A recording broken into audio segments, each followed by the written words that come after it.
Mr. Lowry? Yes. I move to adopt the meeting minutes of January 12th, 2023. Mrs. as Kilway? presented. Second.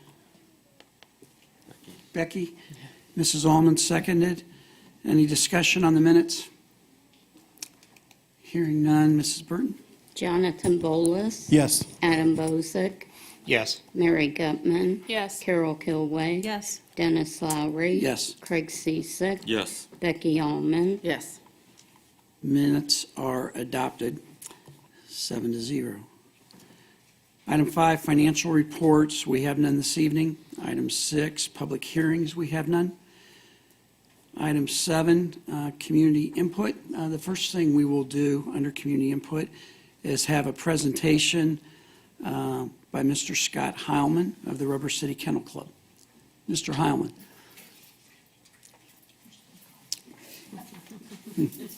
And Mrs. Heilman. Yes. The important one. Hi, I'm Scott Heilman. I live at 1013 East Avenue in Tallmadge. And this is my wife, Lisa. I'm Lisa. I live at the same place. Yeah. And we came tonight to show our continued support for the Tallmadge Canine Unit. Every year at our show, and we had our show on January 7th and 8th, we try to do something for the different canine units around the area. This year, we were pleased to have the Cuyahoga Falls Canine Unit show up, and we were able to raise $200 for them. And since we designated this year supposed to be for the Tallmadge Canine Unit, we had a separate raffle. And from that raffle, we were able to raise $530. Wow. And we would be very pleased to show our support then to the Tallmadge Canine Unit for all that they do for us. And again, they did a wonderful program, the policemen to come out, help with the traffic, and we are so appreciative. So at this time,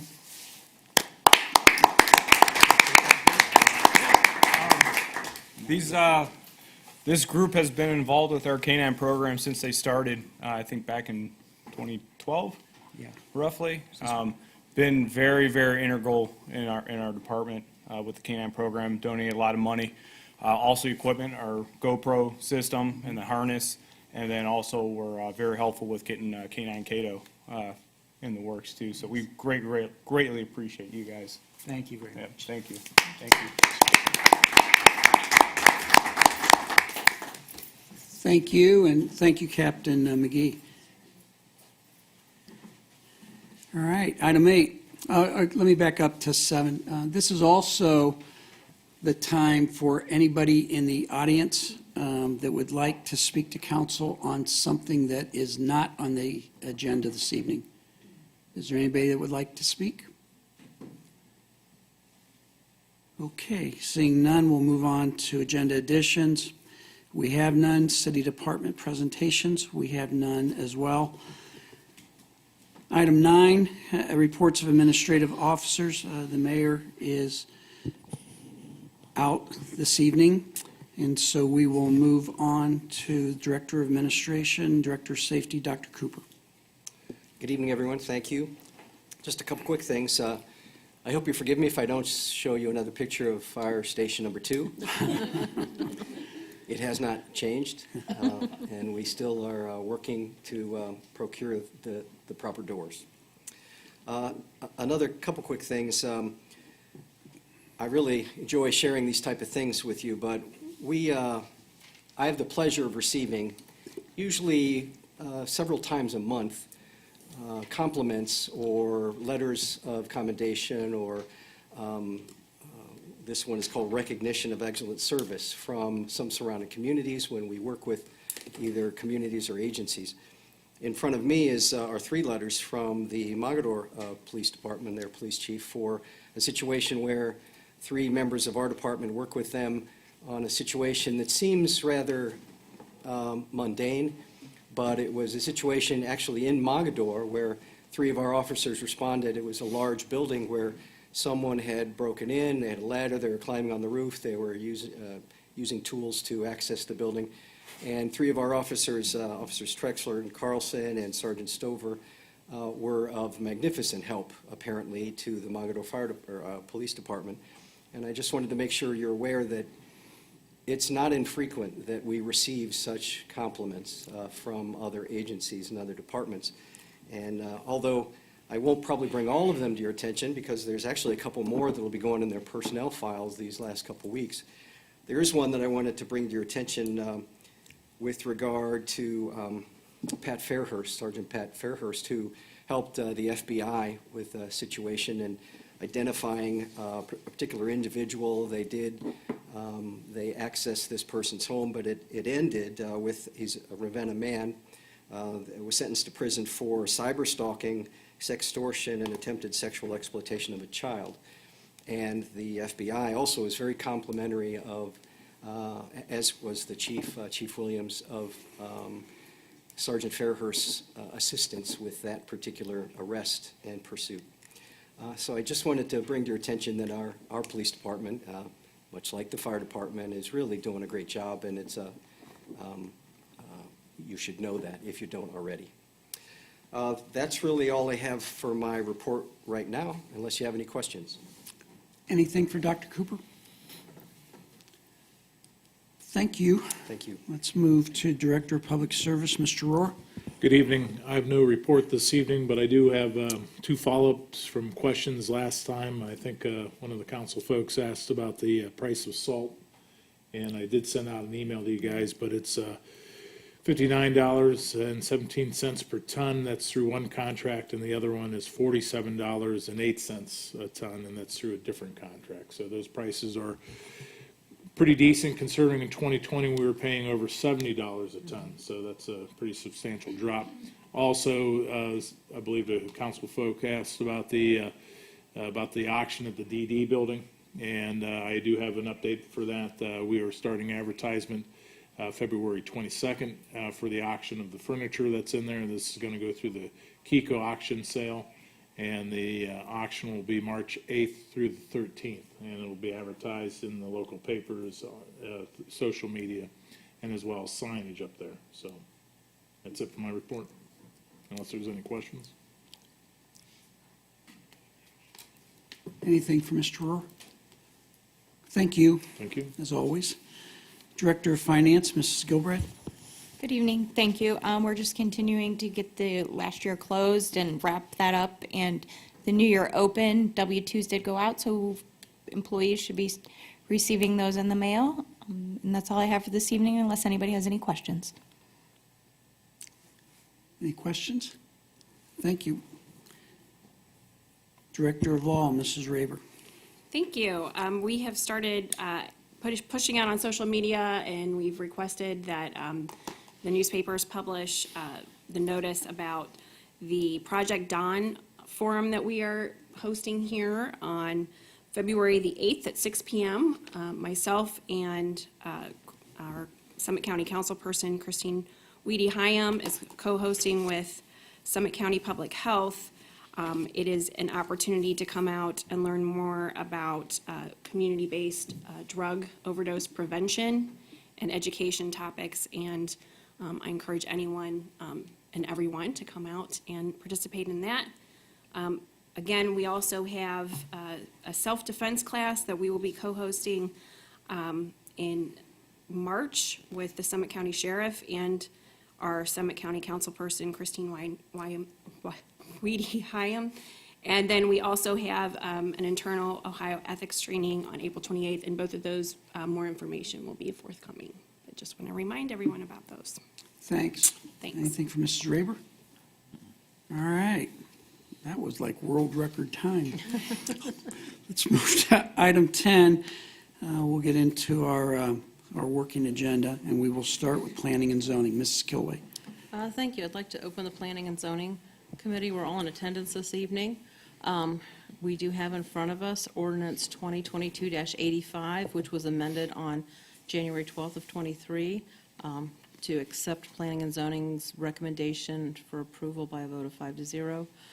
This ordinance is amending Ordinance 74-2016, approving and granting a conditional zoning certificate for the Village at Town Center Phase 4, and amending partial Phase 1 to applicant Testa Enterprises, Inc., on behalf of owner VTC Development LLC for parcels number 6000310 North Avenue and parcel numbers 6010466 and 6010467 of 100 North Avenue. I do believe we have the applicant and the owners. And Mrs. Kilway, for the record, if I Yes. can correct, that was, the ordinance title is actually for Phase 4 instead of Phase 1. There's a typo in the agenda. I have Village of Town Center Phase 4. Is that correct? Okay. I must have said Phase 1 instead of 4. So I'm looking at 4 It here. says Phase 1 on the agenda, so I think that's why. Oh, okay. Well, and then that says, and amending partial Phase 1, which we are amending partial Phase 1. Yeah. Sorry, I'm sorry. That's okay. I only heard I did not hear that part. Okay. I didn't hear Phase 4 at all, so I just mumble a wanted to little make bit, I'm sorry. Does the applicant want to come up and, I know I put you on the spot last time. I think you have a presentation today, so. So I'm Joel Testa, the president of Testa Companies, 2335 2nd Street. And so I don't know if I'm not sure if you were all here last time? Yes. You were? Mm-hmm. So I'm not going to bore you by starting over. But I will say, I brought some things that I'll pass out for you, because one of the topics last time was economic development. It seemed to be one of the biggest topics. So we did a little research, and the National Association of Home Builders actually put out a very thick, which I have all the backup here, but we pulled the summary pages to save you time.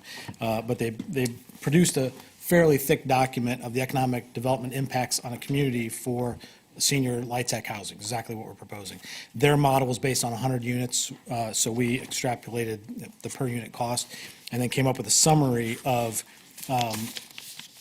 54 units, which was the original presentation, and what that does. So I'll pass those out to you. I will say this, they only address really the income, the revenues, the earned revenues during construction. So basically, they take a three-phase approach, and one was during construction, the actual revenues that are paid to entities that are involved in construction, suppliers, subcontractors, so on and so forth. Phase 2 is those revenues that are reinvested back into a community by the people that earn them. So, getting my car fixed, buying lunch at, McDonald's, whatever it might be. And then Phase 3 is the ongoing revenues, which is the jobs that are supported the tax base after it's placed in service. So they only address the actual physical building. I have a one-page, and I don't know, do you have the ability to put a slide up? Or one image? So I have a little one-page flyer that we then addressed on the economic impact of seniors moving out of their homes into apartments and freeing up their homes for families that, have higher income. So I'll show you that, because I think that's a piece that NHB missed. Do we have that? Oh, we don't have it has to be Scanned, electronic, okay. Well, so I'll give you this, and then I'll walk you through this piece real quick. So if you want, I'll pass it Okay, on. thank you.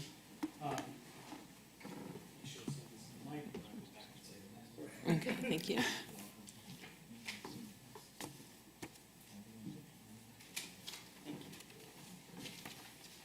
Thanks, Joel.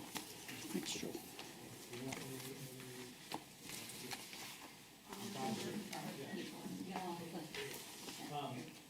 So, as you open that, you'll see a summary, and the summary gives you the high level. So Phase 1 and 2, they combine, but for this specific building, it's got a one-year upfront Phase 1 and 2 local income of $3.9 million, $1.1 million to local business owners, local wages and salaries of $2.8 million, local taxes of $400,000, and 61 local jobs supported. Then yearly ongoing after it's placed in service, $1.2 million of local income, and obviously I won't read it all to you, but you can see it. When you look at the next page, it's a breakdown of just during construction, sort of how they figure that and where that revenue is derived from. And like I said, I'm happy to share the whole detailed report that's, I don't know, 20, 30 pages long. But what they were missing in that report was, so we looked at our typical resident, who's a 74-year-old single female. Those residents are on Social Security. We looked at the national average on Social Security. That's $18,516 a year. So from an income standpoint, we're seeing, that income on $18,000. That resident comes out of a house that Typically, they've been on Social Security for 9 years or so. Let's assume that they retired at 65 or start at least earning Social Security at 65. Most of their homes haven't been improved or expanded on in the last 9 years because they've been on fixed assets. They're, obviously on a declining family size, so there's no reason to expand their homes. And so typically, that's what we see.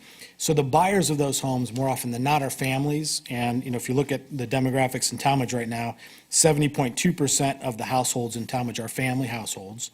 And the median income of those families is $54,200. So if we just use that math and say that as we take a senior that's in a house that is having a declining property value because they're no longer able to improve it or expand upon it, they have a fixed income of $18,000 a year because of Social Security, of the income tax, and we move them into a rental unit.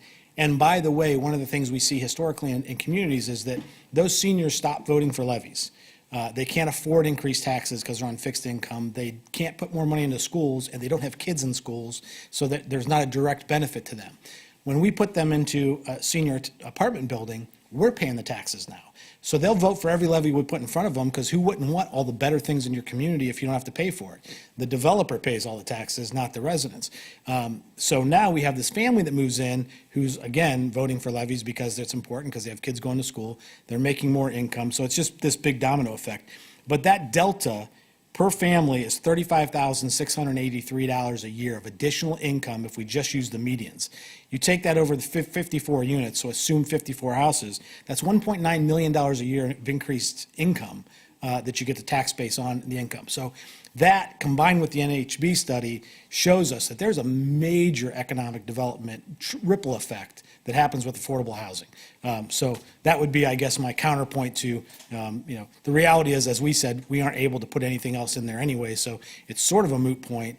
And one of the things I will say that I hadn't mentioned in the past, but it was suggested that maybe I should, is that, that space has been sitting vacant for 4 years. We have 20,000 square feet that we're losing $500,000 a year in rental income.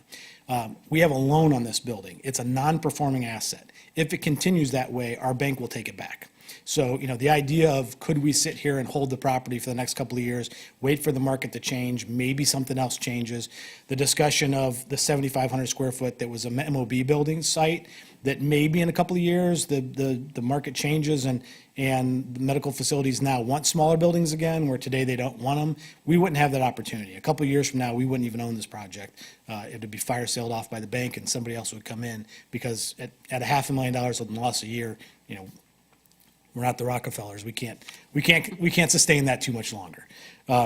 So that's that. Now, the other piece that you have, that loose flyer in there, was about parking, because the other issue, it didn't come up as much in here as it did in planning and zoning. Of course, planning and zoning approved it all, but I gave you a little printout to show you that the difference in use type, when we talk about density, and the thought that the last couple of projects that came before planning and council, residents came out in opposition because of density. So when you talk about density, part of it's parking and part of it's just occupants, I guess, people. But if you look at specifically the 20,000 square foot, and if you look at the whole 28,000 square foot or so, I gave you a breakdown of what the code requires from a parking standpoint. And what we're proposing is by far the least amount of parking or cars, even than what already exists. So we're trying to improve upon what's currently retail, and you see the numbers are twice as many, and on the medical side, it's significantly more. When you look at the occupancy load of those spaces, a 20,000 square foot space, if it was assembly space, which is most retail, you could allow up to 2,800 people in that space. If you just went mercantile, which the whole place wouldn't be, that's 333 people. And we're talking about putting 15 residential units of people that occupy one unit in that building. So from a density at large, significantly less people, less traffic. So, to me, every objection that I have heard, if there is an objection, this is the answer to it. If we're really concerned about parking, well, this is certainly the answer. If we're really concerned about density, then this is certainly the answer. And if we don't do anything, then we're left with a property that has significantly more density and significantly more parking. And this project's design, previous, as it relates to the originally approved Phase 4, added another 30 parking spaces over what was already approved on the plan. So to me, I think we checked every box, but I'm happy to answer any other questions that you have. Okay. Sorry for that long-winded response. No, that's fine. Thank you very much. I guess, so my big thing is, it's not that senior housing is going to bring in revenue. It's not that. It's when you brought this development to us back in 2013, you sold a bill of sale here that said that we're going to have economic development in that first floor, and that we're going to have economic development in the out parcels, and that this was going to be Tallmadge's new downtown. It's now being transferred, you want to now put it into just senior housing and apartments. And basically, I know you're saying it's reduced income, it's low-income housing is really what it is. And I just don't think that that's what the city of Tallmadge wants. That's my opinion. I will say this, if you looked at, and I guess let's talk about the real numbers. Do we know what the original proposed income was for the project back in 2013? Because my guess is that the project currently today exceeds what we said it would generate when we came in 2013. I think SUMA alone, because I think the SUMA project is a very much larger demand income generator for the city than we anticipated that it would be. And so I would urge you to look at those numbers if that's, if that's a big delta. What I'm bringing to you is simply what the market's telling us. 4 years, not a single tenant in that space. Tallmadge doesn't want retail there. No office users, no medical users in the 7,500 square feet. The community is telling us we don't want office or medical space. But I've got a waiting list of 55 people for the units that I have, and part of the problem is I have about 180 people on a list for one-bedroom units, which we don't even offer. All of our units in our building are 2 bedrooms. We're designed as 2 bedrooms, but the majority of our residents are 1 bedrooms. So there's a pent-up demand of people saying, this is what we need, this is what we want. And I will argue, while the project's called low-income housing tax credit, it's low to moderate income. It's up to 80% of median income. Certainly not low. And for people that are retired on Social Security, it's everybody. So it's definitely not a low-income housing. It's not, it's not Section 8, it's not housing authority driven. It's everybody that's retired in your community qualifies for this. Okay. Yeah, like I said, that's where I'm at on this. I'm having a really hard time wrapping my head around how we're going to lose potential economic development. You have stated that nobody wants to rent space that's not facing the street. Well, we have another retail over on East Avenue that doesn't face the street, and it's completely booked almost. I mean, it's completely rented most It's of the time. not mixed use. Oh, I understand that, Yeah. but it's retail that is not facing the thoroughfare. And there's much difference between mixed-use retail and standalone traditional retail. Okay. And believe me, we're not holding out. I mean, we would have rented it if we could have. So this isn't us turning people away for no reason. Okay. During the planning and zoning meeting, there was also questions about traffic impact. And there was not a traffic study that was done in order to give us that information. Do you have any update on that? Well, it's not required at this part. This is just zoning, so as we move forward, that was one of the conditions I think the planning and zoning asked for, was that they would require a traffic study and that we'd have to address the traffic impact of it. So- Right, yeah, because I'm looking at all the conditions that planning and zoning used in order to make their recommendation to us. And they did not agree on everything, that this was, a total home run for the city. I mean, I think we can all agree that, what we designed in 2013 come to fruition, that would have been the best use of the property for us as developers and for the city at large. But, we can't force what's not in demand in the marketplace. So this is our next best solution to space that's currently sitting vacant. I mean, this is our solution to how do we fix the problem that we have today. Okay. Does anyone on council have anything? Okay, I think, Mr. Bullish, you looked at me first, so go ahead. Sure. Hi, thank you for being here. Of course. I had a question specific to the Phase 1 in the storefronts. Are you saying we've exhausted all opportunity for retail? $2 million out of pocket worth of exhausting it, yes. Okay, could you just expand on what efforts were taken in terms of, was it marketing, was it outside sales, was it bringing clients in? And before you answer, I just wanted to, and again, this may be back to your mixed use question or your comment on mixed use. So I'm just thinking of going to recent plazas I've gone to around, I'm sure you've been in Akron and Green and surrounding communities. So, Orange Theory Fitness, Piata, Aladdin's, Lululemon, Blue Devil's Diner, Pavs, maybe a craft brewery, high-end sushi like Kasai. You're saying that all of those examples do not allow mixed usage? Yeah, so as I mentioned, I think in the last meeting, what we didn't know going into this project, what we've since learned, is that the national franchises have a model.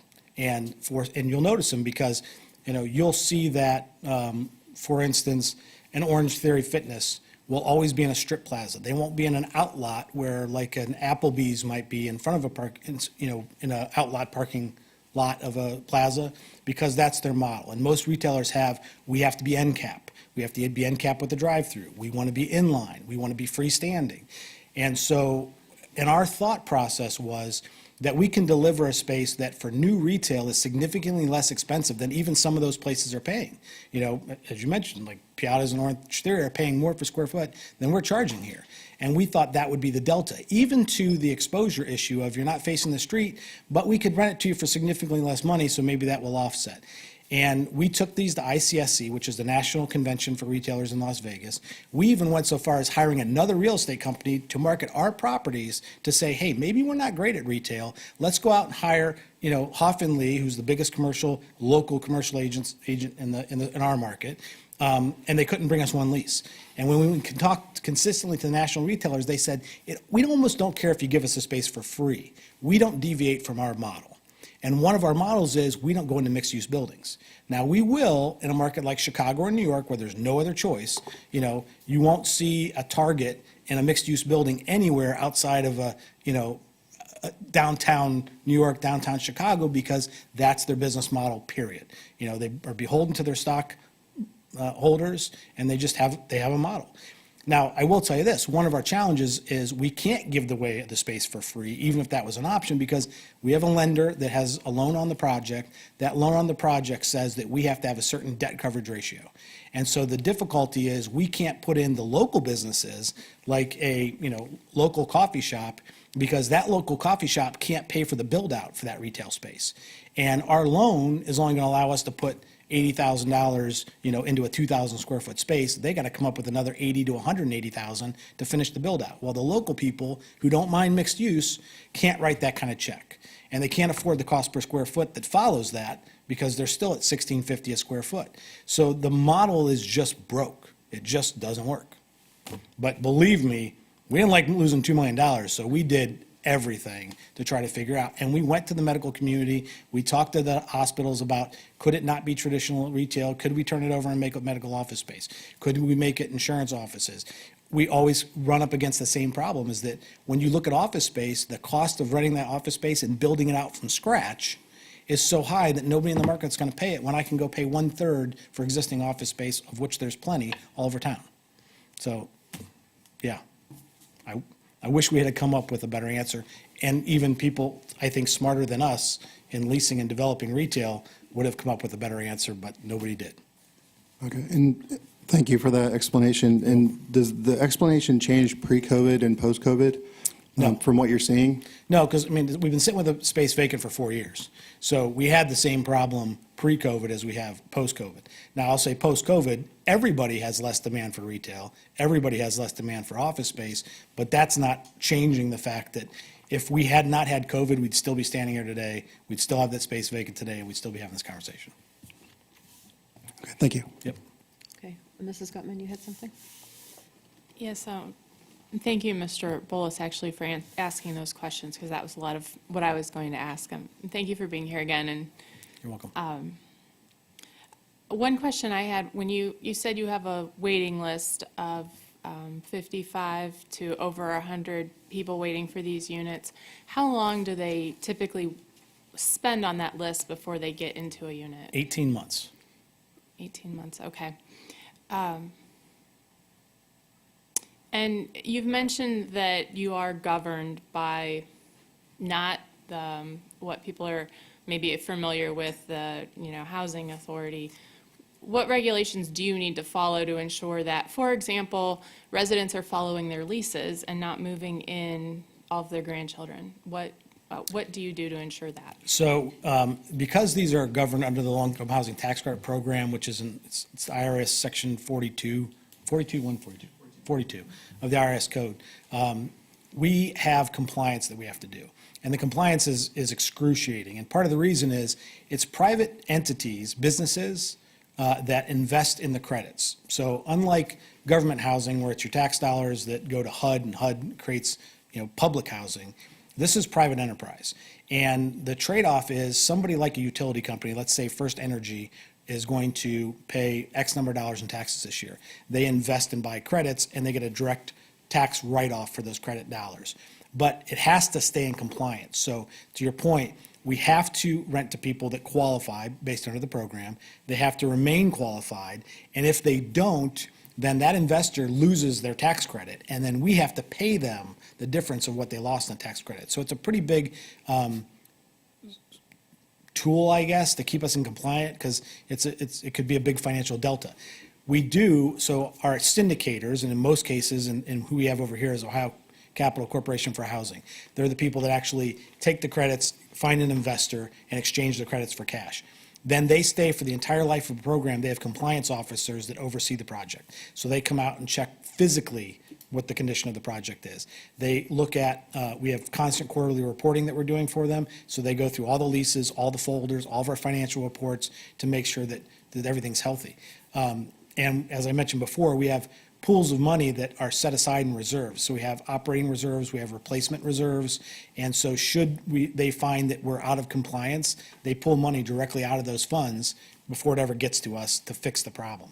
And I will tell you, because of all that compliance, low-income housing tax credit apartments have a 300% less foreclosure rate than market rate apartments, or apartments that have Section 8 vouchers that are privately owned, just because of all of that layers of due diligence that get stacked onto us. Thank you. And I think while I have the microphone, I'm just going to say again, because I hear it said that, we don't know what Tallmadge wants, or we've heard that Tallmadge doesn't want low-income housing or high-density housing. And I'm going to say again that I want to be a voice for these senior citizens who are not going to come to a meeting and tell you that they're on the verge of being homeless. And they're not going to tell you that they can't go up the stairs to go to the bathroom, and so they're using glorified bucket. They're not going to tell you that, there's holes in their roof that they can't fix. Nobody's going to stand up and say that. But it is an everyday reality for a large number of the senior citizens in our community, our retired teachers, retired factory workers, people who have pensions even, I know, that can qualify for these programs. And I think that we have a duty to represent those people, even though they don't have the loudest voices. Sometimes they don't have a voice at all. And I would like to challenge everybody here to remember them when we're thinking about what's right for Tallmadge, and we think about who lives in Tallmadge. And so thank you for letting me say that. And I'll also say, 34% of your population is 55 and older. These apartments Yes. are 55 and over. That's a third of the entire Tallmadge population. And, I think the fact that every other new development that's, been proposed has had, I'm told, a horde of people over here and at the mic trying to shut it down. And so far, not one person's come to talk against this from the community to any of the planning committee meetings or any of the council meetings. So, I think that exactly tells you. People that are in opposition show up in droves. People that are for it stay home and pray. Yes, thank you. Yes, we are in receipt of one letter that was sent to everyone on council today, that is opposed to this. So they probably could not come today, but I do have the letter here, so if we could add that to the record as well. And we can add that to the record. I would like the record to reflect that that was signed in a group that, I don't know if it's an identifiable group or identifiable person, so just point Yes. that out for the record, I believe. Signed by Tallmadge Concerned Citizens Group, which we cannot validate at this point in time yet. So, thank you. Okay, anyone else on council? Yes, Mr. Bozak? Madam Chair. So again, thank you for speaking tonight and for speaking at the last meeting as well. So a couple of comments you made this evening in relation to the high cost of build-out, basically. For the ground level of the Phase 1, what is the minimum width and what is the depth of a space that you guys would do a build out on For retail, for retail? there's really none. I mean, you can chop, I mean, even if you look at the spaces that are now, they kind of zigzag as it goes through. And so you have spaces that wrap around the other ones. So the depth and the width are arbitrary. It's just up to the tenant. So overall, like square footage, is there a minimum? No, not really. Okay. No, I mean, at one time, we looked at converting the whole thing to mini storage units as an option. So we'd had 5x8 spaces that have been demised, you know, because like I said, we sat in a room and threw darts at a wall and said, what in the world can we do with this space? We can't keep leaving it vacant. Sure. Because that was my big concern was if the cost is extremely high, 1650 square foot sounds competitive. But like you're saying, when you add that additional build-out cost, that's just unachievable for many small business owners. And so I guess when I'm thinking about other similar areas and communities similar in size, I think of like the Green or I think of Hudson. And Hudson jumps out to me because you have spaces that are nowhere near a front-facing street. They're on small alleyway type streets, so they're not high traffic. They're not like North Avenue type area. And they built a downtown area.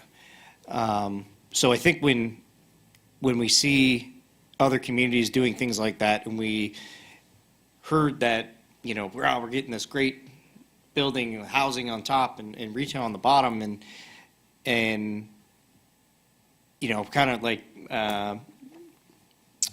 Councilwoman Killey had said, we were sold a bill of goods basically at that point. And this isn't a knock on you guys. I'm just saying that's the excitement. That's what we felt. That's what we thought we were getting at that point is a new downtown district, a new downtown area that would not only be housing like it is now for those apartments, but also a new retail space, maybe restaurants, those sort of things. So that's I think the biggest obstacle that at least I'm coming from as well is that this is something that we're kind of just.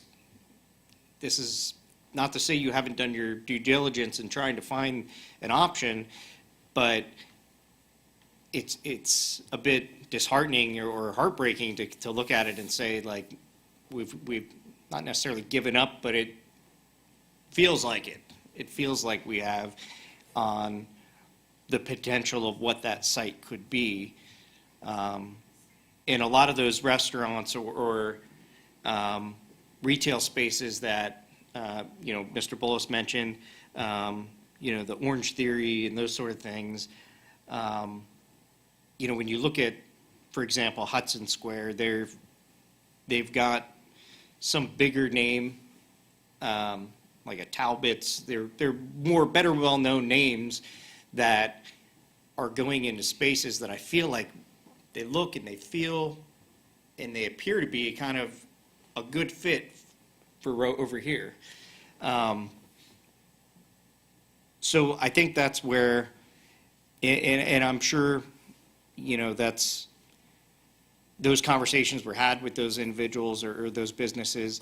And I'll tell you what the response for a lot of those are, and I didn't say this, but when we were talking about the model types, most of those businesses is about critical mass. In commercial real estate, they call it the dirty dozen. And every retailer wants to be by these 11 other types of retailers. And so, they need, there's the anchor tenants. People understand that concept. Just like the malls have the big anchors and all the small people feed off the big anchors. And so, Hudson, First and Main is a town center development. It's a retail development, no different than a mall or a strip plaza. A little different than ours. There's no housing there. It's all commercial. It's all, and so again, that's different. That model works there because it is one of the types of product that national retailers want, and it's big enough that you can attract the retailers that need that critical mass of other retailers. I need the demand of 5 restaurants to be able to put a women's clothing store in because I'm going to get that foot traffic, and it just doesn't work here. So I guess in response to that, because it's interesting you say because they don't have the residential side of it. So if, for example, this Phase 4 section were to be all retail and/or offices, do you foresee that being able to be filled? No, Not at all. not at all. I mean, we have existing space that I could fill cheaper than building today's costs for a new building, and I can't fill it, And part of the problem is even if I did it, so, it's kind of like planning and zoning wants one thing and, council wants another. Planning and zoning is all about traffic.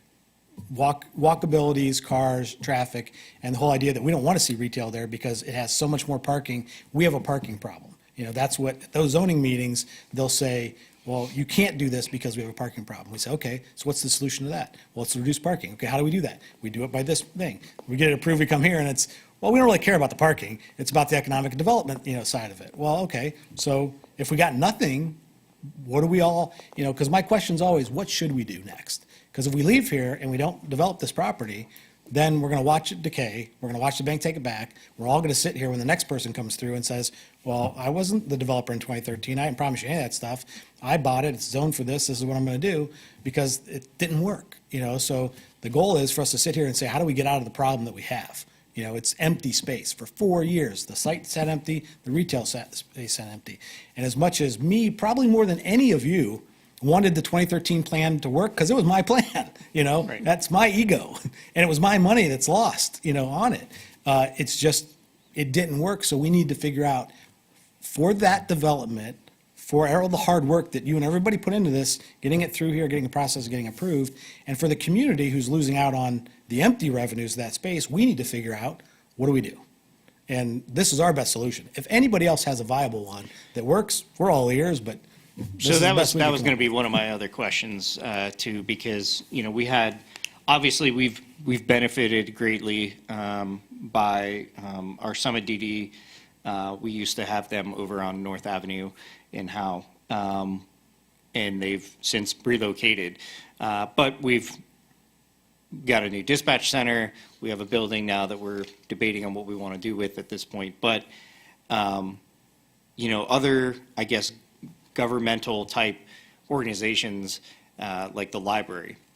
I know they're in a space right now, but is that something that they would be willing to move into? Because for me, a walkability type situation where you have housing right here and you have a library, I mean, that's your clientele right there. They live right there. They would just go downstairs and walk right into the library. So I think finding or attracting, not necessarily businesses, but those agencies or those organizations that wouldn't necessarily be a huge revenue boost, I think, for us, but it would certainly be a welcomed addition to that area by the people that live there. Plus, now you're talking about creating a more of a square type feel because you have, for example, if you did the library or if, Tallmadge Chamber of Commerce is currently in our community center, if they relocated into that space, what would that look like? If there's other nonprofit type organizations within our city that could reposition themselves in there and make that a kind of an anchor point, I guess, for you to continue building on for the Phase 4 then. Yeah, but I think the problem is that because of the success, because of what's been developed today, because of parking, you don't have the parking to put any of those things in that space. We don't have what code requires, you don't have what planning and zoning would require. We don't have the space to put enough parking in to use for those uses. And so that's why I say that's part of the issue is that we have a planning and zoning problem of which this is the solution to. I don't disagree that hypothetically, there's a whole lot of things that would be great there, but, this is our reality. So I know in the plan, there was mention of use of the church parking lot from across the street.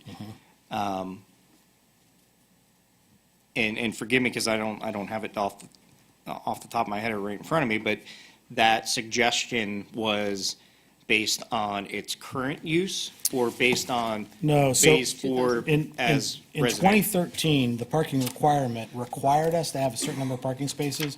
And so the approval that we got was because we got a use agreement with Our Lady of Victory to use parking spaces. They could only give us a certain number, and I want to say I have it here. I think it was like 37. 37 spaces? I think so, And that yes. was because they could only be the front spots. They had to be so far from the site Right. in order for planning and zoning to approve it. So we can't get any additional, we already have those. That's already counted in the numbers that you have. Okay, We so- can't get any additional ones from I guess my other question was then, and maybe the city can answer this, but, obviously our parking lot's right here, the city-owned parking lot, would that be factored into any of those numbers? It's not currently. It's not. I don't know what your code requirements are here, but as this is an assembly space, my guess is that you have to have quite a bit of parking here for the city building within your own code, too. The church had more parking that's required for them, which is how they were able to have that reciprocating use. And, they have 2 days a week that it's used and not days when there's high demand here. And then I guess for So- my last question, and this is a hypothetical here, but I think it's something that we could probably potentially see in the future, is, blank slate this area here, meaning the current site, Phase 4 site, where City Hall sits today, where the Tallmadge Police Department sits today. If that was all available for your use, would that change the outlook of this plan? No, because, you have to appreciate, we're sitting here today with bleeding, we're hemorrhaging money. So, this project can't absorb the costs of speculation, of, 5 years down the road, 6 years down the road, further development. We have to deal with today. We've got a lender that's looking at this property today and saying, all right, 4 years now, you guys haven't put anybody in there. So what are we going to do? Are we going to take the property back and auction it off? Or are you guys going to develop the property? And so, like I say, we can't speculate any further. We have to focus on what we have today.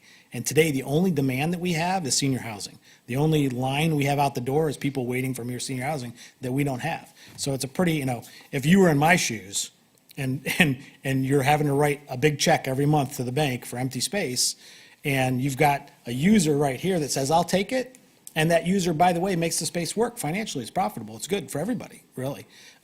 Or you're going to roll the dice and hope maybe somebody else comes a year from now, 2 years from now, 3 years from now, and your history's been for 4 years, it's been sitting vacant. I think it would be hard pressed for you to be on this side and say, I'll gamble that with my money. Right. You know. And that's, so I did try to put myself in that position, and I think when I look back at our last meeting, I think I would rather go in there, pour a concrete floor, be ready to go, and potentially build out some just walls, anything, so that way, that is one smaller cost. Yes, you're still paying $500,000 a year, but at least now you have a space that is somewhat move-in ready. And I understand that may not be as cost-effective right now, but Well, long-term. I will tell you, I went and looked at the space, and all the floors are concrete, so I was wrong in the last meeting. They have all been poured. Okay. It's all drywalled, and there's lights in the ceiling. Whether you put the numbers in today or after you meet with the tenant doesn't change the fact that the concrete costs the same price. It's $450 a square foot, $550 a square foot, whether I put it in before I meet a tenant or after. The only thing it saves me is 2 days of pouring concrete, And to the point that I made last time, that's not the reason nobody's renting the space. In fact, just the opposite. Now I have the ultimate flexibility. So if you told me I only want 500 square foot, good, I can give it to you. I didn't put up a wall where I made the space 3,000 square foot. Sure. So, like I say, the plain and simple thing is retail doesn't work right there. The market's proven it for 4 years. and all the things that you and I would like to see there, restaurants included. I have a dining group, I have restaurants. I would love to put a restaurant in there. Right now, the restaurant industry can't get people. You see them closing left and right. Everybody's shutting down their dining rooms and going to DoorDash and Grubhub only. Our industry's changed. Our demographic has changed, which is changing the market significantly. There's not enough people that do restaurant jobs compared to the amount that we're consuming as a population. And I don't think that's a PPP COVID-related issue. I think it's a census demographic issue. I don't think it's changing any time in the next 5 to 10 years. So the model just doesn't work. The space just doesn't work for what it was intended to work, And if I could wave a magic wand and make it work, I would. And if there was an easier solution or a better solution, I would. But, this is a good solution. You still have a big medical facility. We still have the dental facility. We still have Jimmy John's. We still have Wally Waffle. We've got 2 restaurants in here. This is a small site. So to pack this much, mixed-use development on this site, if I was to bring you this project today and say, this is exactly what we're going to do, I would still think everybody in the community would say, yes, absolutely do that. This old school building that was sitting over here dilapidated, earning us no income for years, this would be a welcome addition to that. And so, today, 2023, this is what the market demands, this is what it wants, and, that's what we're trying to do, is finish the project and make the community proud. Thank you. All right, thank you, Mr. Bozick. You brought up the restaurants and how restaurants don't want to go in there. Well, that was kind of predetermined when you put the garages onto the back end of the building. I don't know who gave you that thought. It's the police chief, No. So- and the prints were right down at the not the police chief, I'm sorry, the fire chief. Yeah. And when we were discussing this last time, the old fire chief was sitting right behind you, and he's shaking his head, and he's like, it's true, it's true. You Well- cannot vent a grill through those garages. Well, so let me say this. 10,000 square feet has no garages behind it, half the space. Right. No restaurants in there, that hasn't been an issue. We haven't had one restaurant that wanted to go in where the vents were an issue and that turned away because of that. You can vent out the side, we can even vent out the front of those spaces. So I would argue and say that the garages on the back were more about the marketability of the space upstairs, which were needed and worked, but it certainly didn't hamper any tenants back there at all. So, Well, I'm just telling you what I was told by the fire chief. understand. Okay, and that's his job, yeah. so. But I think, logical people would say, we have half of that space that has no garages behind it. So if that was the issue, there's no 10,000 square foot restaurants in our marketplace. A typical big restaurant's 5,000 square feet. Our fast casuals are 2,000. We could put a couple of restaurants in there. Wally Waffle space, I could have put 2 more of those in there. And it didn't happen. So it obviously wasn't the hood fans that kept them from going in, I guess is my point. So, Okay. Anything else for anyone else on council at this time? Mr. Lowry? Thank you. Joel, we've known each other a long time. He does hospitals and multifamily and retail, and we did warehouses and industrials. So just different markets. A lot of similarities, though. Vacancy stinks, no matter how small or how large the building. The issue I have in discerning all this is that I agree with everything that you are saying, and it all makes sense to me. And if I were making a decision just on my family, Pam and I, this would be real easy. I'd say, yeah, let's move ahead. But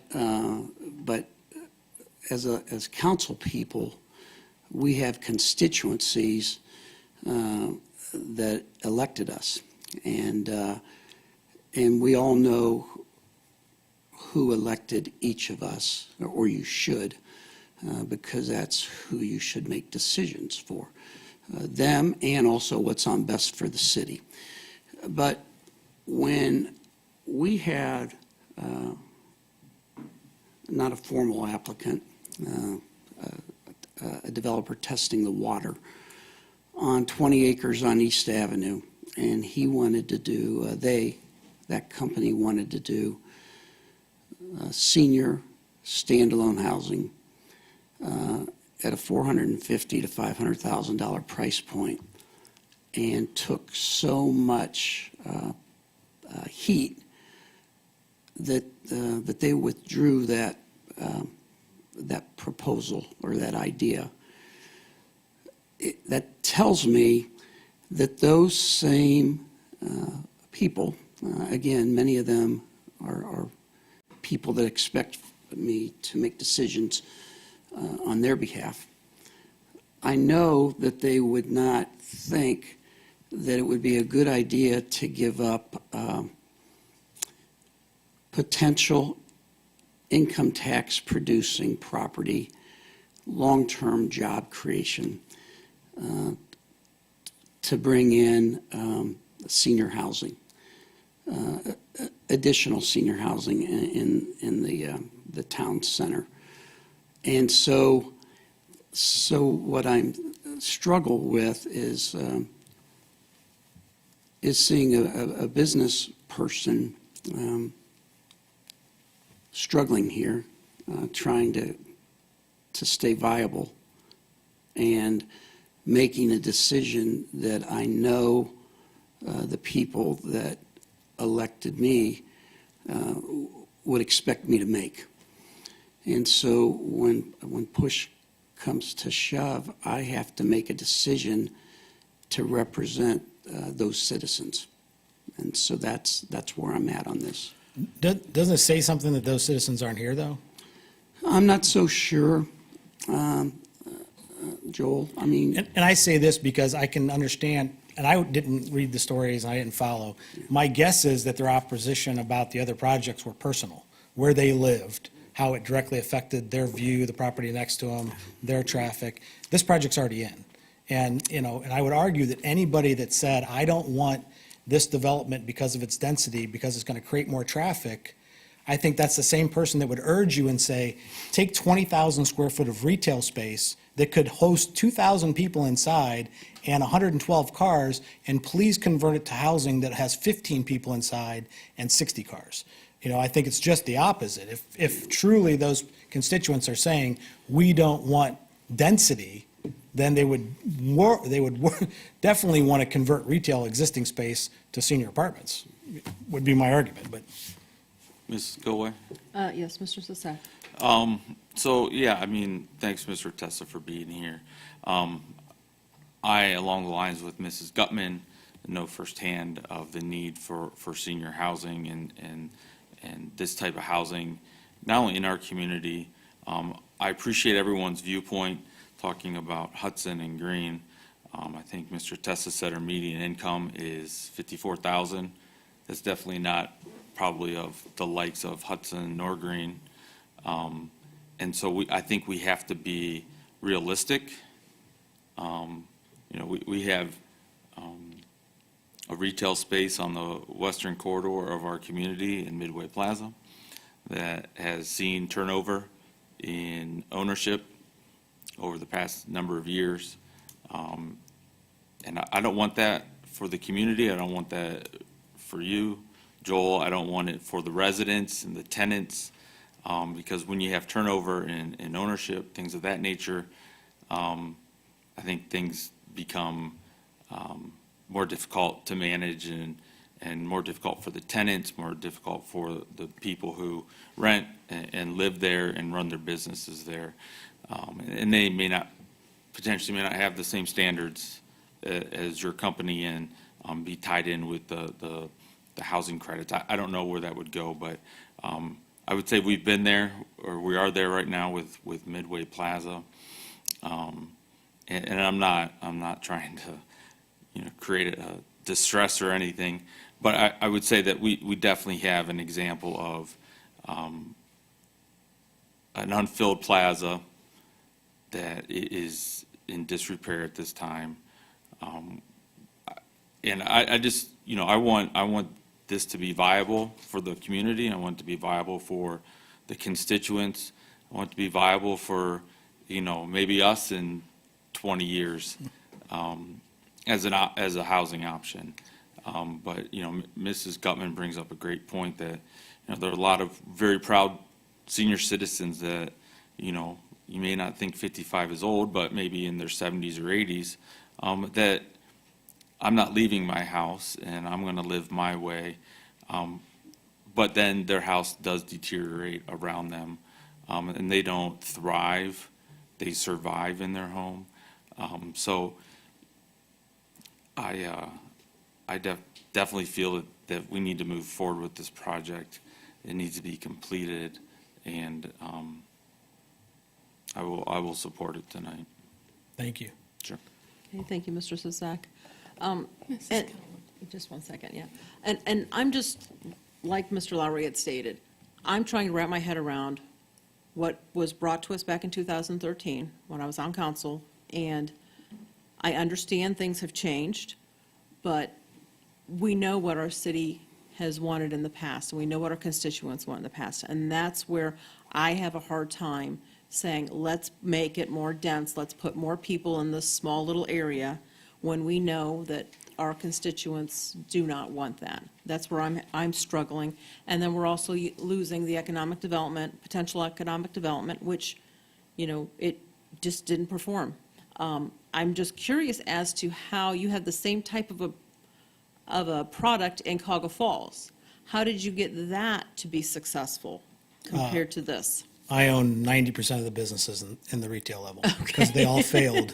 I have two restaurant tenants that owe us probably $400,000 collectively that we had to evict and take over their space and take over their operations. And my wife has to run a restaurant now because they weren't successful.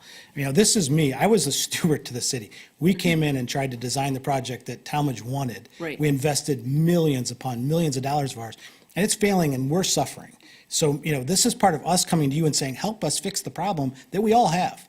And it wasn't because we were bad guys. It wasn't because we proposed something that we thought we couldn't deliver, but here's the reality that we are, and I would argue we're a business, a very substantial business.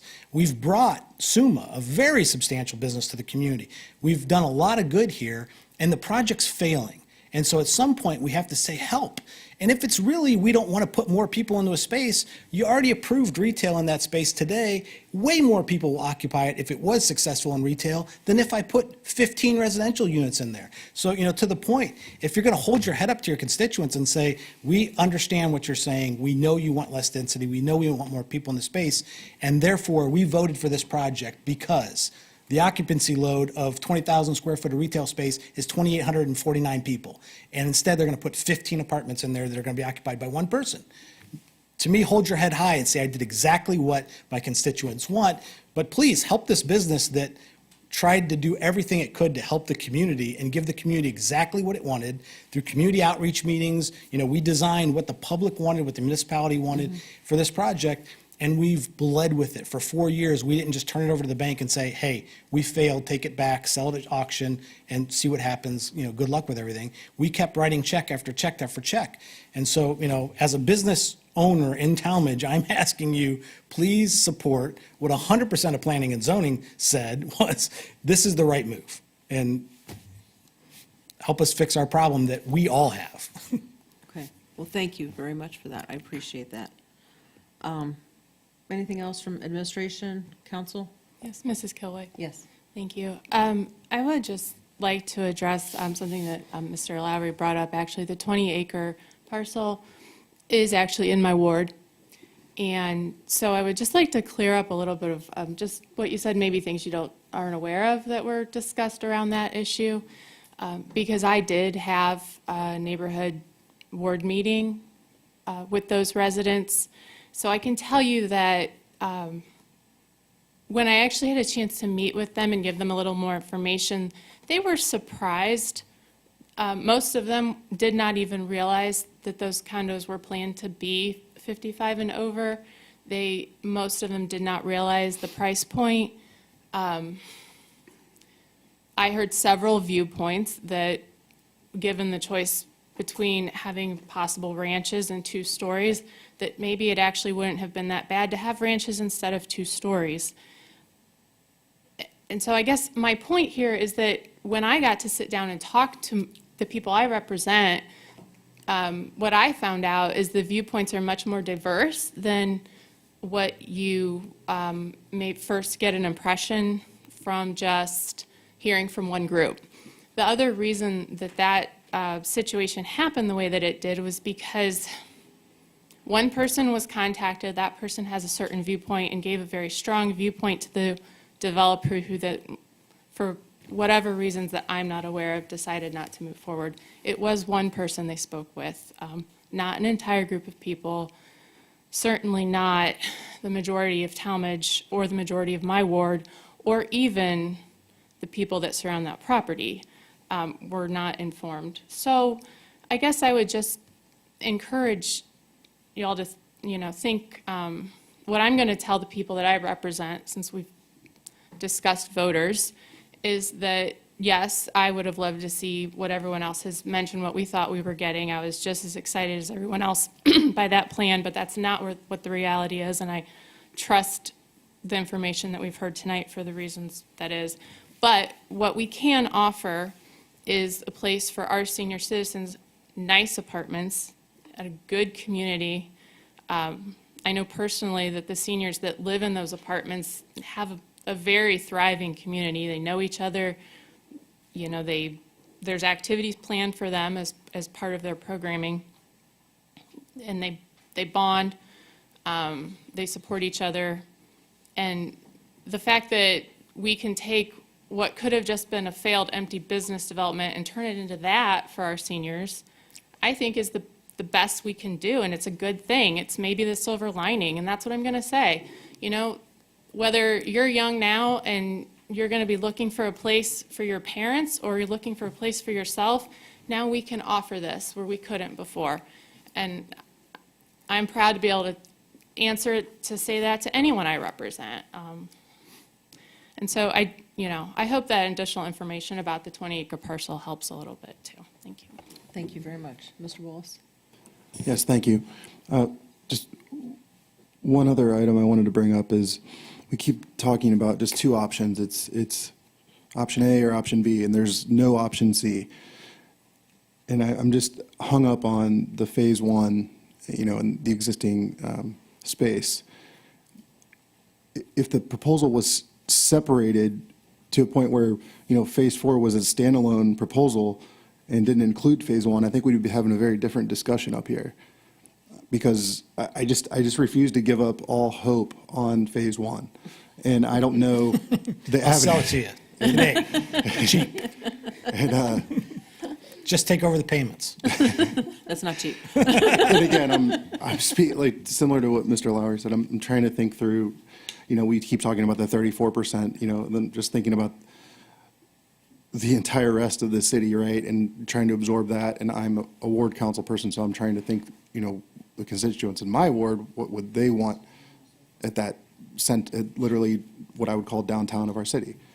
So anyways, I just wanted to comment on that because I think we keep talking in two options here. And I think there's an option C that may not be solved at this moment. It's not to say that someone does not want to support senior citizens in the city, just in exploring whatever that option C is. So I just wanted to make that comment. Okay. Madam Chair. Yes. If I could just We're going make- to wrap up discussions here in just a few minutes, so go ahead. So I just wanted to make a clarification or to ask for a clarification. The data you had used for medium income for the city, what was that amount? The medium household income is $54,200. Okay, so, because I thought that was low, so I looked it up as we were sitting here. According to the 2020 census data, and actually it's with inflation adjusted for 2021, it says our median income is $79,233. I pulled that off of your website. Okay. I wouldn't trust and- that number, honestly. But that's great because that makes this $1.9 million of income go way up. Right. So But in I guess terms of that economic also- development, It also helps the fact when you're trying to sell to businesses to move into a city or an area too. Like I could argue the other side of it as well, but I understand what you're saying as far as the economic impact. And then the other point I wanted to ask about was on this information you handed us. It says the date on the front of it is March 2010. yeah, so those numbers would go way up by now, but So that's the last that's thing. extremely outdated in my opinion. That For was- sure, but So- only all those numbers would increase significantly since 2010. Cost of construction, your cost of, all those numbers. That's the last time the National Home Builders Association did a report like this. But I agree, the caveat is, if you looked at 2023 numbers, you would see this as even a significantly more positive economic impact on the community. And then one last question, since it just dawned on me, was I used to work within the Tallmadge Parks and Rec Department, and there was at the time talks about either the city potentially having some sort of space within this building in Phase 1 as like a potential cycling studio or something like that. There would have been a space. Can you elaborate on that or know anything about that? I can tell you, I can't recall. I think maybe at one time we talked about a community senior center and whether or not Tallmadge was going to maintain its own separate one, or whether or not that could be housed in our space. And obviously, the result was that you have your own existing senior center and didn't come into that space for whatever reason, I don't know. But Okay. Yeah, because that was something that, as being a Parks and Rec, it'd be nice to have an outside facility other than just your Tallmadge Recreation Center and things like that. I know that we spent $50,000 to probably upwards over $60,000 on a cycling studio, build out of a racquetball court to a cycling studio within the rec center. So that would have been basically a potential customer, Would have been essentially. But so yeah, that was one of my questions, or my last question. So Okay, thank you. Thank you. I think we've had like a lot of good discussion here. I think we're really doing our due diligence on this. And I hope you can appreciate where we're sitting. Sure. And I appreciate where you're sitting as a business owner too. So administration, do you have anything that needs to be added at this point in time? No? Okay. Do you have one more thing to say before I ask for a motion? I was just going to say on that option C part, just so that you're aware, part of the issue about this is that you have to have a certain number of units for the projects to work in terms of the tax credit program. We wouldn't be able to have just the new building as a standalone building, it wouldn't get funded. In Ohio right now, 140-some applications get submitted, and only about 30 to 40 of them get funded. It's that oversubscribed. So our projects have to perform at the absolute peak on paper in order to get the credits. And if we took out those 15 units in there, we wouldn't have another viable project. Okay, thank you. Madam Chair, I have a question related to that. So the credits that you're applying for currently, you have secured or you have not? No, this application goes in this month. And so, and forgive me if I didn't say it, it was in planning, is that the first step is just getting the zoning. The next step is we have to fight for these credits. Now, again, we're pretty good about getting the credits. We do our due diligence and we set up projects that we spend a lot of time and money just to put the application in. So we don't want to do it if we don't know that the project's, going to be a successful one. But there is no guarantee we'll get it. I will say that typically projects that are resubmitted over and over again eventually get funded if they're a halfway decent scoring project. But we've had projects that it's taken us 7 years to get the credits on. So my question then would be, if this is approved and the credits are not approved, what happens? I don't know. We're back here and we're all having that conversation. And legitimately, you'll see for sale signs up over here because we can't keep it vacant any longer. So I don't know what's next. Thank you. Okay, thank you. Okay, council, do I have a motion? So moved. What is your motion? I move to adopt ordinance 2022-20, or 85, amended 1/12/23. Second. Okay, we have a motion and a second to adopt ordinance 2022-85 as amended from January 12th, 2023. Mrs. Raber, I just want to point of order here. Approval just needs to be a simple majority, and if it is denied, it needs to be by 5, is that correct? That is correct. Okay, thank you. Okay, we have a motion and a second. Please call the roll. Point of order. Can you clarify, vote of yes is approving it, meaning the Yes. project would proceed? Yes. Vote of no is denying the amendment? Correct. Thank you. Please call the roll. Adam Bozick, No. Mary Gutman, Yes. Carol Kilway,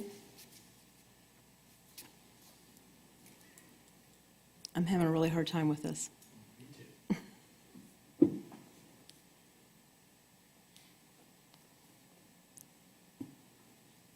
Yes. Dennis Lowry, No. Craig Ciesick, Yes. Becky Allman,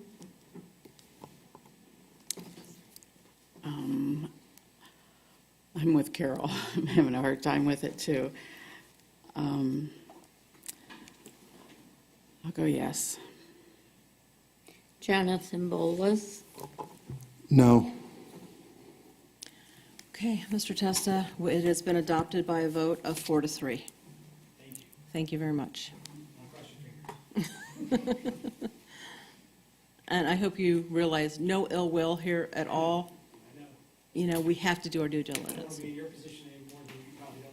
Exactly, thank you. All right. Anything else to come in front of planning and zoning at this time? Hearing none, I will close the committee. Thank you, Mrs. Kilway, for handling a tough committee. Let's move to finance. Mr. Cisak, you have your work cut out for you this evening. Thank you. I'd like to call finance to order. We have a bunch of first reading ordinances, a lot of housekeeping items here. So let's get to work. Ordinance 2023-19, it's authorizing the mayor to contract with Kastner, Westman, and Wilkins LLC for legal services and consulting services providing for immediate enactment. Mr. Sisak? Yes, ma'am. Due to the fact this is housekeeping, I would move to adopt ordinance 2023-19 at first reading. Can I get a second, please? Second. So a motion is second to adopt ordinance 2023-19 at first reading. Is there any discussion? Yes, Mr. Chair. Yes. Question for the administration. Can you describe what we've used? I believe we've used this company before in the past. That's correct. They specialize in all sorts of labor and employment law, so everything from issues with employees that we have questions on ADA or FMLA to collective bargaining, all those sorts of matters. So I guess my question then would be, when was the last time, I guess, have we ever advertised for bids or for services of this? So for these type of specialized services, they're exempt because you need people, it's professional services with specialized skills. So no, we do not do that. We do go out and shop occasionally, but we've been pleased with the service that we've been provided from them. When was the last time you feel like we reached out to other organizations or other law firms? Yeah, Dr. Cooper believes about 6-7 years, probably. Okay. All right, thank you. Any further discussion? Madam Clerk, please call the roll. Mary Getman, Yes. Carol Kilway. Yes. Dennis Lowry. Yes. Craig Ciesick. Yes. Becky Allman, Yes. Jonathan Bolus, Yes. Adam Bozick, Yes. Ordinance 2023-19 has passed by a vote of 7-0. Ordinance 2023-21 is authorizing the mayor to enter into contract without competitive bid and through the state purchasing program or as authorized by RC 125.04C with MNJ Technologies for the purchase of computer equipment, software licenses, and related equipment and providing for immediate enactment. Move to adopt. Second? So a motion is second to adopt ordinance 2023-21. Is there any discussion? Hearing none, Madam Clerk, please call the roll. Carol Kilway. Yes. Dennis Lowry. Yes. Craig Ciesick. Yes. Becky Allman. Yes. Jonathan Bolus. Yes. Adam Bozick. Yes. Mary Gutman. Yes. Ordinance 2023-21 has been approved by a vote of 7-0. Ordinance 2023-22 is authorizing the mayor to purchase online subscription services with Microsoft Corporation which are special in nature and not requiring a competitive bid, and providing for immediate enactment. Mr. Move to Sis- adopt. Second. So a motion and a second. Is there any discussion? Hearing none, please call the roll. Dennis Lowry. Yes. Craig Ciesick. Yes. Becky Allman. Yes. Jonathan Bolus. Yes. Adam Bozick. Yes. Mary Gutman. Yes. Carol Kilway. Yes. Ordinance 2023-22 has been adopted by a vote of 7-0.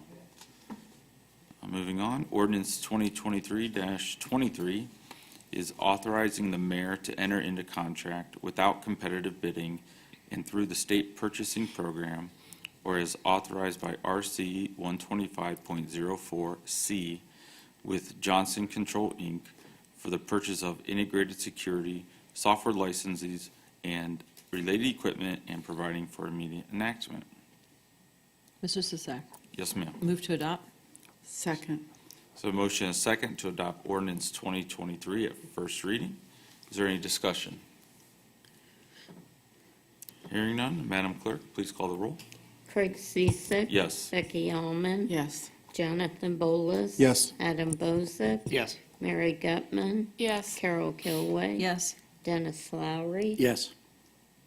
Ordinance 2023-23 has been adopted by a vote of 7-0. Ordinance 2023-24 is authorizing the mayor to enter in a contract without competitive bidding and through the state purchasing program, or is authorized by RC 125.04C with Cadenza LLC for the purchase of computer equipment, software licenses, and related equipment, providing for immediate enactment. Move to adopt. Second. So a motion and a second to adopt ordinance 2023-24. Is there any discussion? Hearing none, Madam Clerk, please call the roll. Becky Allman. Yes. Jonathan Bolus. Yes. Adam Bozick. Yes. Mary Gutman. Yes. Carol Kilway. Yes. Dennis Lowry. Yes. Craig Ciesick. Yes. Ordinance 2023-24 has been adopted by a vote of 7-0. Next is ordinance 2023-25, is authorizing the mayor to enter into a contract for the purchase of a tractor through the Source Well Cooperative Purchasing Program and providing for immediate enactment. Mr. Sisak, Yes, ma'am. I move to adopt ordinance 2023-25 as requested by Mrs. Gilbride for first reading adoption. Second. So we have a motion and a second to adopt ordinance 2023-25. Is there any discussion? Mr. Ciesick, Yes, sir. just what Mrs. Gilbride told us, it's a potential savings. Yes, so this is in the budget, and this tractor is actually available, so if we get this passed, we won't have to wait the eons and months we've had to wait for other pieces of equipment that we've ordered, so I would appreciate your consideration. Thank you. Mr. Chair, can we get a explanation from the administration on what exactly the tractor is and purpose and what it's utilized for? Yes, it's a replacement of an existing tractor now, and it's used in the cemetery and in the parks for maintaining as well as the city grounds for maintaining the grounds. Thank you. Well, All right. Hearing any further discussion or questions, Madam Clerk, please call the roll. Jonathan Bolus. Yes. Adam Bozick. Yes. Mary Gutman. Yes. Carol Kilway. Yes. Dennis Lowry. Yes. Craig Ciesick. Yes. Becky Allman. Yes. Ordinance 2023-25 has been passed by a vote of 7-0. Next, we have ordinance 2023-26. It's accepting insurance proceeds for community center repairs, appropriating the necessary funds, and providing for immediate enactment. Move to adopt. Second. Second. So motion and a second to adopt ordinance 2023-26 at first reading. Does the administration, would they like to comment on how much money and, $219,000. yes, it's $219,000 is what the insurance gave us a check for. is that going to cover everything? Yes, it's close. Close? Yes. Good. We're still working out the final pieces to it, but yeah, that's close to cover the majority of it. We are also in the process of reviewing what we are replacing and making some determinations that we might present back to council for some improvements to make it a little nicer than it was, since we are in a position where we're tearing out a large portion of tearing out the flooring and all those things, and we know we want to make that a nice place. We started with the wedding package rentals, so if there's an opportunity to improve a few more things to make it look nice. So we're in the process of looking into those items, and those would come back to council for consideration at a later date. Thank you. So is there any further discussion or questions? Mr. Chair, Yes, sir. just on that comment, Ms. Gilbride, what would be the projected timeline for that, given that the improvements are underway or? It will be quickly, because we are hoping to have it by next meeting, because we already have the company in there doing it. So we're trying to figure out what those additional items would be, what the cost would be, and then what the best course of action would it be for the restoration company to do it, or is it something that we would independently bid? So we're kind of trying to gather all the figures. So I would expect, hopefully at the next meeting, we'll have further information on that. Thank you. Also, we're trying to shoot for that April 1st deadline of reopening. So we'll have those numbers to you sooner. Yes? Not going to make it. All right, thank you so much. Madam Clerk, please call the roll. Adam Bozick, Yes. Mary Gutman, Yes. Carol Kilway, Yes. Dennis Lowry, Yes. Craig Ciesick, Yes. Becky Hallman, Yes. Jonathan Bowles. Yes. My voice. Ordinance 2023-26 has been adopted by a vote of 7-0. Next is ordinance 2023-27. It's authorizing the mayor to enter in contract with Trident Restoration LLC without competitive bidding due to an emergency for community center repairs and providing for immediate enactment. So moved. Second. So a motion and a second to adopt ordinance 2023-27. Is there any comments, questions? Please, I'd like to ask Mr. Rohr a question. Do we have a negotiated price based on a certain amount of annual work with Trident, so that we have something to compare that rate to this non-bid rate? We do not at this time, but I can try to get you a number. Okay, I just want to make sure that since it's non-bid, it doesn't go out of sight. That's all. This is covered by the insurance. These are the insurance repairs, so they've actually quoted the insurance. That's how the insurance determined. All right, thank you. what to All give right, us. I'm good then. Any other questions or discussion? Hearing none, Madam Clerk, please call the roll. Mary Gutman, Yes. Carol Kilway. Yes. Dennis Lowry. Yes. Craig Ciesick, Yes. Becky Allman, Yes. Jonathan Bowles. Yes. Adam Bozick. Yes. Ordinance 2023-27 has been adopted by a vote of 7-0. Last but not least, we have ordinance 2023-28. It's authorizing the Director of Public Service to advertise for proposals and the mayor to enter into contract for general janitorial services and providing for immediate enactment. Move to adopt. Second. So motion and a second to adopt ordinance 2023-28. Is there any questions or discussion? Is this, Mr. Chair, Yes, sir. is this regarding all facilities? It's for the three buildings, so City Hall, the police station, and then the John Western Service Center down on 210 Osceola. Okay, thank you. Welcome. Okay. Madam Clerk, please call the roll. Carol Kilway. Yes. Dennis Lowry. Yes. Craig Ciesick, Yes. Becky Allman. Yes. Jonathan Bowles. Yes. Adam Bozick, Yes. Mary Gutman. Yes.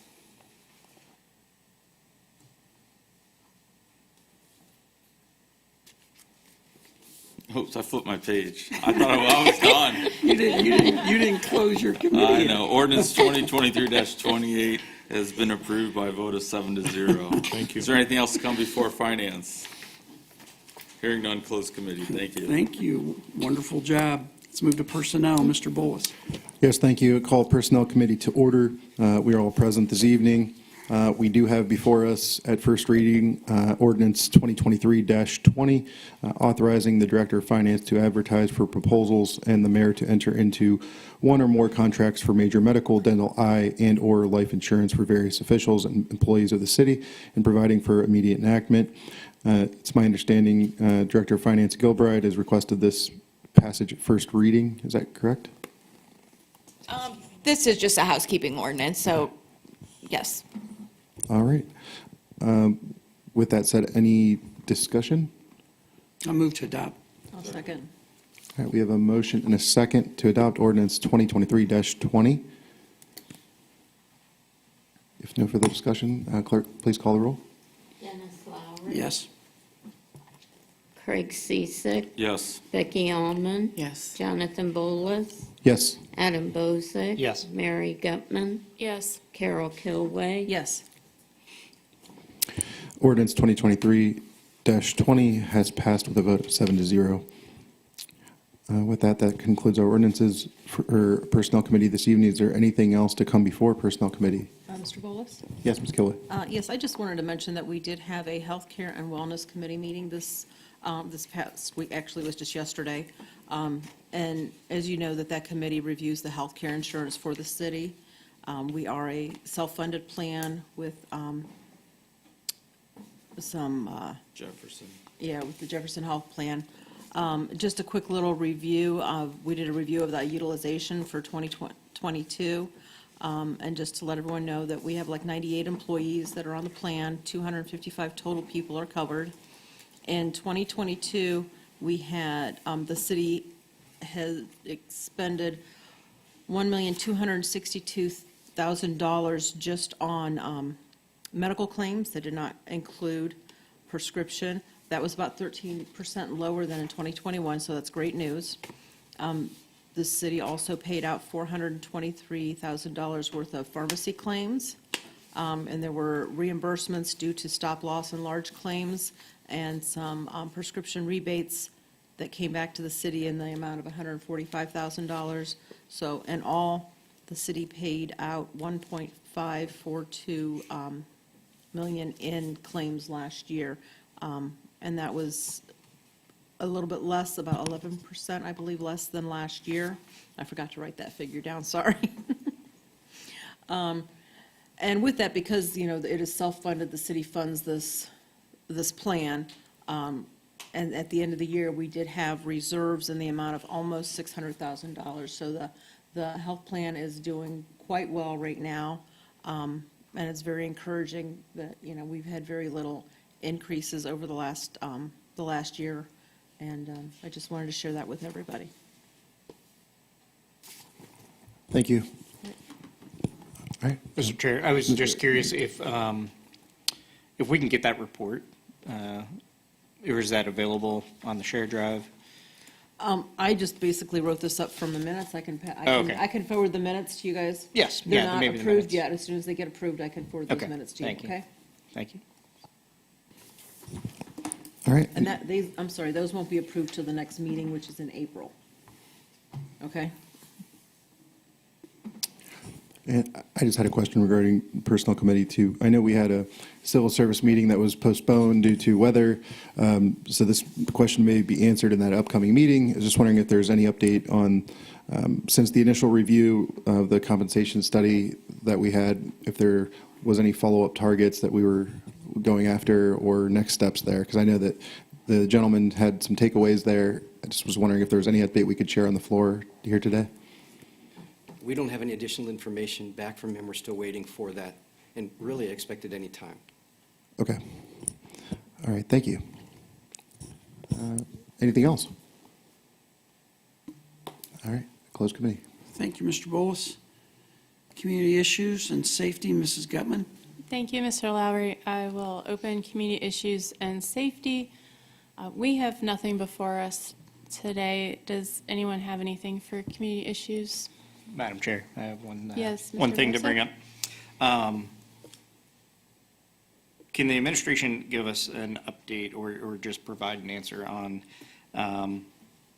within the Tallmadge Rec Center, there's a row of lights on the soccer field that are currently not operational. Can you give us an update on when those would become operational? Hopefully sooner than later. I know the contractor that installed those was contacted, and those should be being replaced soon. Okay. I don't have a definite deadline for it, but All right. The only reason I say it is I've been in there before with soccer team, and it's very, very dark on that end. And I just hope that doesn't become an issue within a game setting, whether it be flag football or soccer or whatnot for the goalie, basically, to be able to see it. I know they can see a soccer ball, but the lighting does affect that response. And then in addition, I know that they've, in the past, they've dragged the field and repositioned, or not repositioned, but added in more of the rubber pellets. And I believe that was something that probably needs to be done soon, sooner than later as well. I know there's starting to get some very bad divots within the field.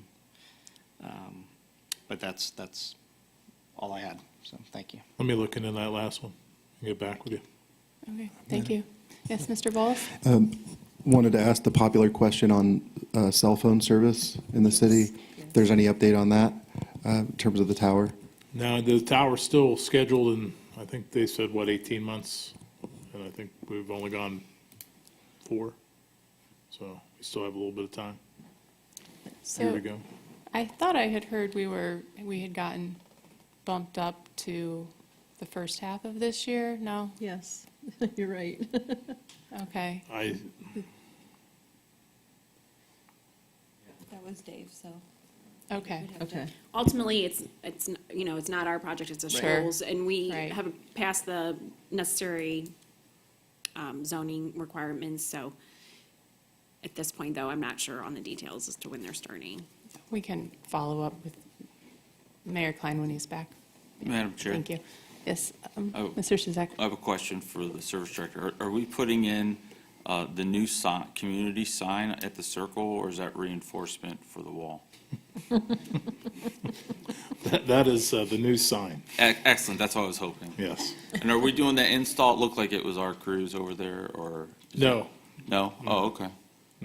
Maybe it's just a truck I saw just supervising or something. yeah, we've been over there looking at it as Yeah. you're, so Okay, great. There's a date on that? I think tomorrow. Oh, wow, I think it is tomorrow. great. Okay. Okay, anything? Yes, Mr. Bowles? For the approved ARPA projects for this year, I guess no question for this evening. I was just curious because going back to the schools and the sidewalks and whatnot, maybe for next week, next meeting, could we target to get some updates on those ARPA projects that were formally approved in terms of like timeline, where they're at, and just like a brief summary?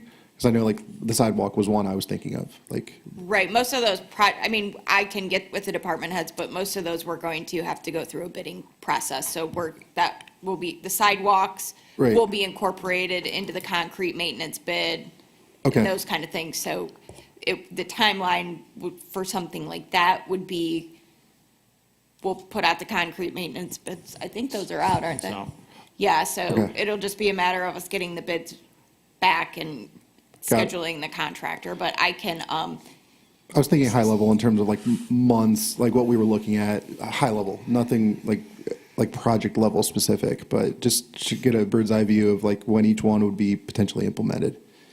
okay, So- we can do that. All right. Okay. Anything else? Okay, if there's nothing further for community issues, I will close committee. Thank you, Mrs. Gutman. Safety, Mr. Bozick. Thank you. Going to open the Safety Committee. We currently have nothing in front of us for this evening.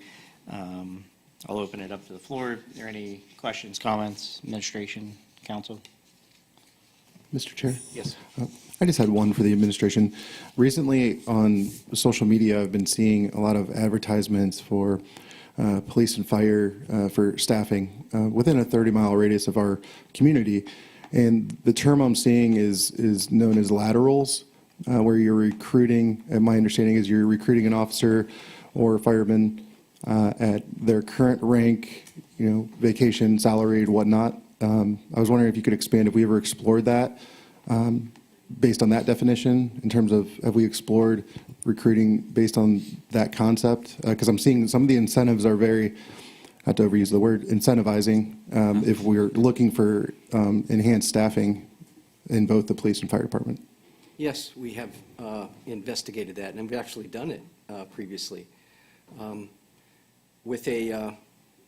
We have recruited some excellent individuals by doing that, but we're finding a lesson we've learned from that is often what's getting presented to us is individuals that maybe aren't staying at another location for a reason. And so they are interested in leaving with purpose from there, either with encouragement from their employer or with purpose on their own personal reasons. And so we're investigating alternative methods for recruiting to that. But we have tried that and had some success with it. We've also had some challenges presented. And so we're reconsidering how we do it. Actually, we're currently studying surrounding communities and how they have had success in recruiting larger numbers and higher quality or more qualified individuals for the positions that are open. Okay, thank you. I just happened to see 2 ads this past week, and it just sparked some discussion, so thank you. Oh, yeah. Thank you. Anyone else? Now, I do have 2 questions for the administration. In light of the current weather and the past weather we've had,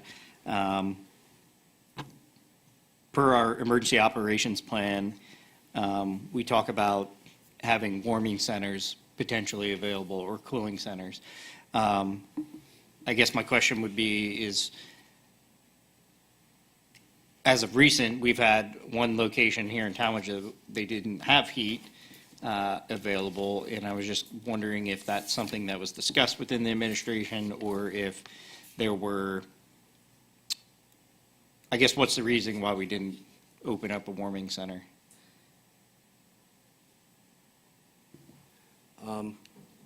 I'm not aware of a request to open one or that a need was brought to our attention to do so.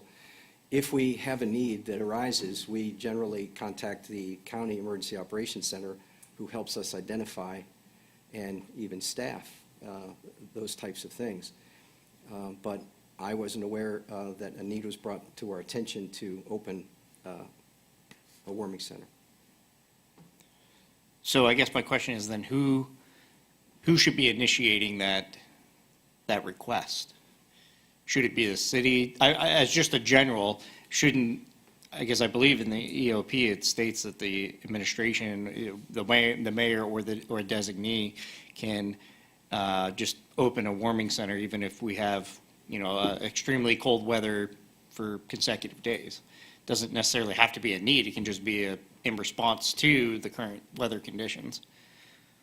Well, generally, though, there would be identified a need to do it. And so, but you're correct about your reading of the EOP, and that administration can choose to open one. Okay, because I thought locally here, this housing facility behind us, they had no heat, and I don't know for exactly how long, but I know it was more than a day, I would assume. It was on and off for a month. How long? I'm sorry. On and off for about a month. On and off for about a month, yeah, okay.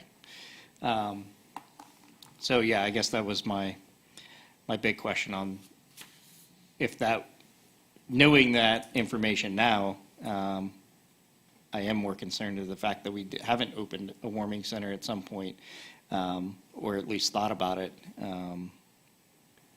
So perhaps administration needs to review that section of the EOP for further investigation to make sure that we're providing that service should the need arise or to anticipate that need arising. My other question would be related to what Mr. Bolus had brought up, the staffing levels within the police department. I know at one point in recent years, we discussed putting job postings on the national search site.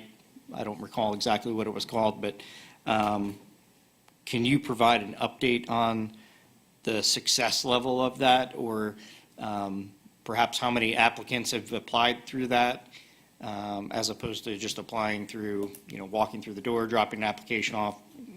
Is there a comparison that we can hear about or know about when it comes to that particular site? Yes, I can collect that data and get back to you. Yeah. Okay. And if we can,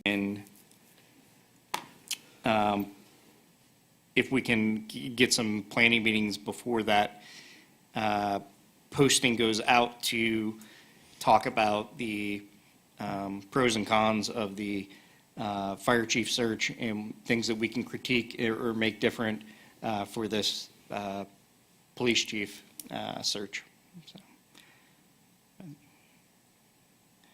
thank you. Anyone else on council? Yeah, Mr. Bozick? Yes. Actually, just a follow-up question for Dr. Cooper related to the warming center issue.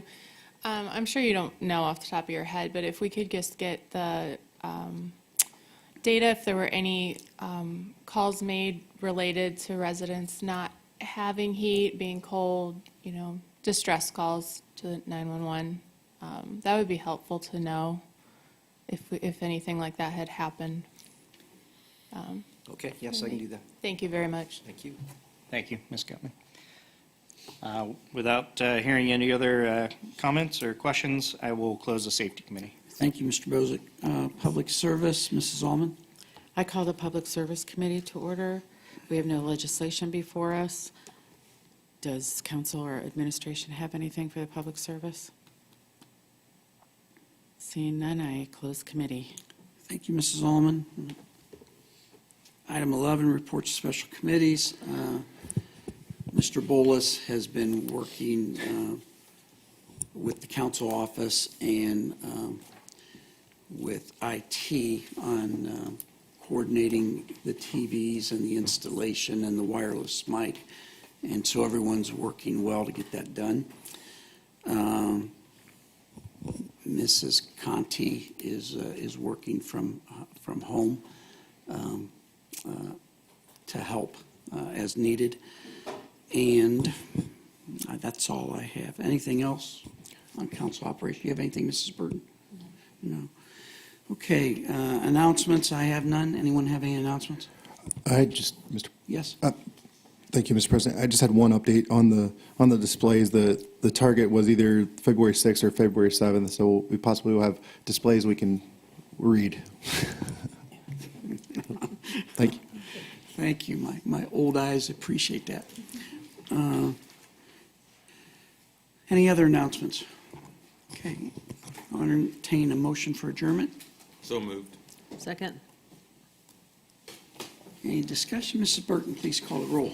Craig Ciesick, Yes. Becky Allman, Yes. Jonathan Bolus. Yes. Adam Bozick, Yes. Mary Gutman, Yes. Carol Kilway, Yes. Dennis Lowry. Yes. It is 8:50. We are adjourned.